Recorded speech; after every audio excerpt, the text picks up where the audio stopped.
if you know anything at all about tarot, then you've probably heard of the Celtic Cross Spread. Apart from the 3-card past, present, future spread, it is probably the most well-known spread in tarot. You know, it's that one that you just have to learn, right? And here's the thing, because it is in nearly every tarot book that you'll find, you might assume that it is a beginner spread. But if you've ever tried to do a Celtic Cross when you are brand new to tarot, then I'm guessing that you know now it is far from being an easy tarot spread. I know that I was really intimidated by it when I first started reading tarot because there are 10 cards to wrap your head around and lots of possible meanings and combinations. So I totally get it if you are feeling overwhelmed with this spread. So never fear, my friend, because in this video, I am going to show you exactly how to read the Celtic Cross like a pro, even if you are just a complete beginner or starting out. So I'm going to be walking you through my card by card approach, which will help to make things really click for you. And then we're going to look at a couple of really powerful connections between the cards, because that story and that dynamic is where the magic really happens in your readings. And the great thing is that this is not going to take you months or years to learn, because by the end of this video, you'll be able to tackle this spread with confidence, because I'm going to make things super easy for you. So grab your tarot cards, hang up your do not disturb sign, and let's get started. Now, the Celtic Cross is definitely one of the oldest tarot spreads out there. It was first published by Arthur Edward Waite in 1910, and he is the co-creator of the Rider-Waite-Smith deck, which also came out in 1910. And we could say that this is a true tarot classic. Now, the Celtic Cross is great for delving into a specific issue like, can you give me more insight about my upcoming house move? Or can you tell me about my current job situation? Now, it can also help you go deeper into more general topics. For example, what do I need to know about my finances? What do we need to know about my love life? Now, the Celtic Cross is also a really helpful spread when you just want to have a general reading, because what it does is it highlights what's working, what's not, and where you might need to delve deeper for more insight in your cards. Now, there are also situations where the Celtic Cross is not so great to use. It's not great for yes/no questions or specific questions that need really specific answers, or those quick, fast type of readings where you've got just a simple question for the cards. And there are definitely other spreads that are better suited for that, so bear that in mind. All right, so now you know when to use the Celtic Cross spread, let's take a look at how to lay out the cards in this 10-card reading. And a quick side note, because I want you to know that there are many different variations to the Celtic Cross spread, and they use different positions, and then sometimes they even use more cards. But in this video, I'm going to be sharing the version that I found works best for me. So feel free to experiment to find the best fit for you as a reader. Now, I work with a 10-card spread that has a basic cross made up of 6 cards on the left-hand side of the spread. And then there are 4 vertical cards on the right-hand side. And we're going to take a look at how that cross and those verticals work together a little bit later. But first, let's dive into the meanings of each position one by one, and then combine those cards to get some more insight. Now, as you look at each card, also consider if it is a major or a minor arcana card, because you know that major arcana cards tend to show life's biggest themes and patterns, whereas the minor arcana cards focus more on the day-to-day happenings. And that's going to give you that next layer of insight into your Celtic Cross. All right, so with all of that in mind, let's jump into the 10 cards that form the Celtic Cross spread. And let's begin with card number 1. And this is the present. And it represents what is happening in the present moment. It shows your current state of mind and also how you might be seeing the situation. Then there's card number 2, which crosses over the present card, and this is the challenge, and it represents something that might be getting in your way or also stopping you from moving forward at this present moment. So imagine it this way: if there's an issue or a problem that wasn't there anymore, then life would actually become a whole lot easier. Now, you might get a positive card in this challenge position, but if you do, then just consider it carefully, because it can still represent a challenge or block as well. All right, card number 3 is the past, and this looks at the events that have led up to your present situation.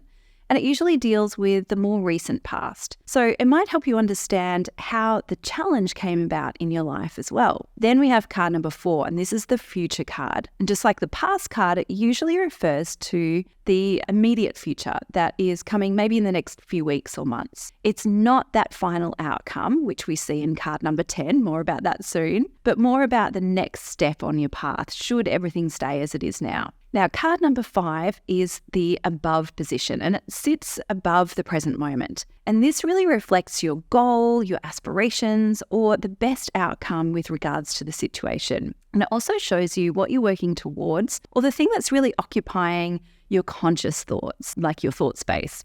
Now, we also have card number 6, which is below, and that sits under the present moment. And this is such a fascinating card because it shows what's in your subconscious mind. It delves much deeper into the foundation of the situation, what's really driving you on a deeper level. Now, if you're not that connected to your inner being, then sometimes this card can bring up a few surprises. So definitely watch out for reverse cards here as well, because they are a sure sign that this is an unknown for you. All right, fantastic. So that is the 6 cards of the cross. Let's move now to that vertical, and this is what we call the staff. And these are the 4 cards that really start to give the reading a little bit more broader context. So card number 7 is the advice card, and it makes a recommendation about how to address the current challenges based on everything that's going on within your life at the moment. Helps you align with the best outcome possible to overcome any of those issues that came up in that challenge card. So you see how these things start to fit together. Now, card number 8 is external influences, and it deals with the people, energy, and events which can affect the outcome of your question. So these are things that are typically outside of your control, and you often see upright cards here. Now, if there's a major arcana card here, it can reflect a theme that's happening around you or even to the people who are around you. And a court card here is typically a person that's affecting your situation or playing quite a significant role. All right, let's move on now to card number 9, and this represents your hopes and your fears.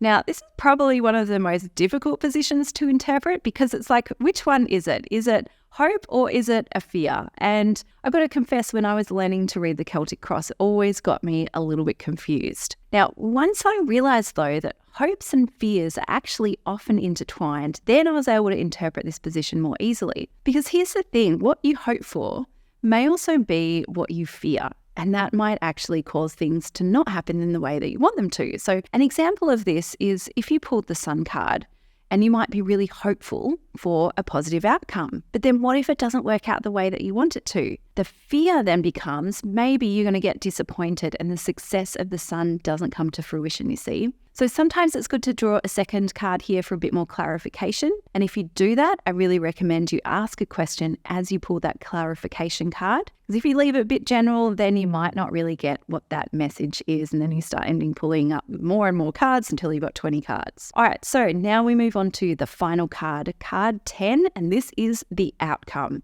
Now, this card really represents where your situation is heading based on your current course of action, and also if and how the challenge we saw in card number 2 will be resolved. So if you don't like the way that things are heading, then of course you can act to change it, right? So we have looked at all of the individual card positions in the Celtic Cross and what they mean, but now we can also start to look at how some of those different cards come together and combine, because it's the dynamics between the cards that show the true power of the Celtic Cross. Now, we don't have time to cover all the combinations in here, and I actually do more of that in my Celtic Cross Masterclass. You can find out more about that over at biddytarot.com/shop or follow the links below.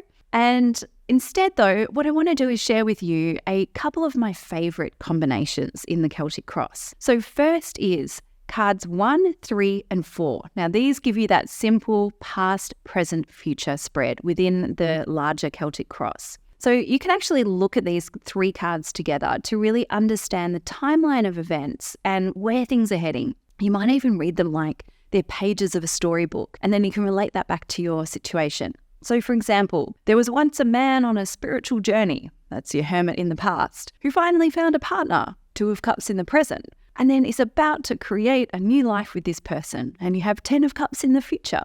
So to go a little bit deeper, have a look at how the imagery and the themes of these 3 cards really evolve and transform as you read them from left to right. So for example, do things go from worse to better or better to worse, or do they stay the same? Are the issues of the past resolved in the present or the future? Or do they continue to change in their form? All right, so the second combination I want to share with you is card 5, that's above, card 6 is below, and then card 1 is the present moment. And this combination really offers insight into what you consciously desire in the above position, what you subconsciously desire in the below position, and then how you're integrating this in the present moment. And it shows if you're in alignment between your conscious and your subconscious desires. So for example, if you get positive cards in these positions, you've likely created that alignment and integration. But then let's say you got the Chariot in the above position, which is that desire to move forward, but then the 8 of Swords in the below position, which is about feeling restricted by limiting beliefs, then you know that you're out of alignment. So look to that card in the present position to see how it's affecting you. So let's say if you drew the 3 of Wands reversed, for example, then you know that those limiting beliefs of the 8 of Swords are actually holding you back from taking action on your dreams, which is that reverse 3, you see. So when you start to include these powerful combinations in your Celtic Cross readings, you really elevate your readings and you reveal these deep insights into what is really going on. So you can learn a lot more about these powerful combinations and more in my Celtic Cross Masterclass, and that's available at biddytarot.com/shop, or you can also click on the links below. Well, my friend, I hope that has helped, and I cannot wait to hear how your next Celtic Cross reading goes. Drop me a comment to let me know how this has transformed your readings and what new insights you've discovered. And if you want to learn more about how to read tarot in a more modern and approachable way, there is so much more to explore here at Biddy Tarot, because we have literally helped millions and millions of people all around the world to develop their tarot skills, connect with their intuition, and read the cards with confidence. We would love to do the same for you. So take the next step in your tarot journey by clicking below. Hey, if you loved this video, then make sure you check out this next video and subscribe to our YouTube channel. See you next time.